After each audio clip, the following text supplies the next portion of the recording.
ஒரு மனிதர் முதலில் இஸ்லாமின் மிகப்பெரிய எதிரி. பின்னர் அதே மனிதர் இஸ்லாமை ஏற்றுக்கொண்டு வரலாற்றில் ஒரு முக்கியமான இடத்தை பெற்றார். அவர் யார் தெரியுமா? அவர்தான் அபூ சுஃப்யான் இப்னு ஹர்ப். அஸ்ஸலாமு அலைக்கும் வரஹ்மத்துல்லாஹி வபரகாத்துஹு. முஹ்மினான சகோதரர் சகோதரிகளே, இஸ்லாமிய வரலாற்றில் முக்கியமான நபர்களில் ஒருவராக அறியப்படுபவர் அபூ சுஃப்யான் இப்னு ஹர்ப்.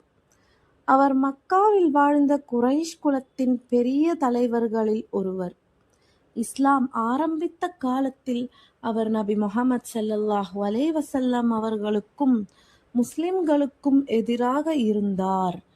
இஸ்லாம் பரவ ஆரம்பித்த போது அதை நிறுத்த வேண்டும் என்று நினைத்தவர்களில் முக்கியமானவர் அபூ சுஃப்யான்.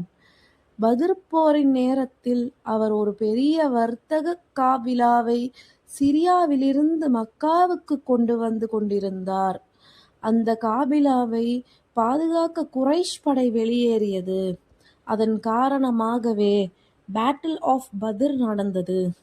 பின்னர் பத்ர் போரில் குறைஷ் தோல்வியடைந்த பின் அபூ சுஃப்யான் மிகவும் கோபமடைந்தார். அதற்கு பிறகு அவர் பேட்டில் ஆஃப் உஹத் போரில் குறைஷ் படையை வழிநடத்தினார். சுமார் 3000 வீரர்களுடன் மதீனாவை தாக்க அவர் வந்தார். பின்னர் மீண்டும் ஒரு பெரிய கூட்டணிப் படையை அமைத்து பேட்டில் ஆஃப் ட்ரென்ச் போரிலும் முஸ்லிம்களுக்கு எதிராக வந்தார். ஆனால் காலம் மாறியது. இஸ்லாம் நாளுக்கு நாள் வலுவாகியது.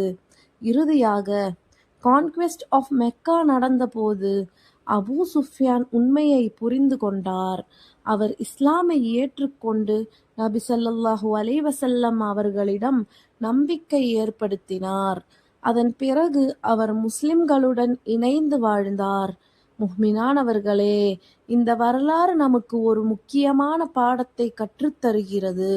ஒரு மனிதன் ஒரு காலத்தில் தவறு செய்திருந்தாலும் உண்மையை உணர்ந்து சரியான பாதைக்கு திரும்பினால் அல்லாஹ் அவரை உயர்த்துவான்.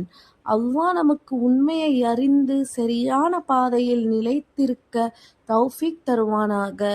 இந்த மாதிரி இஸ்லாமிய வரலாறு மற்றும் நினைவூட்டல்களை தொடர்ந்து பார்க்க இந்த சேனலை சப்ஸ்கிரைப் செய்யுங்கள். அஸ்ஸலாமு அலைக்கும் வரஹ்மத்துல்லாஹி வபரகாத்துஹு.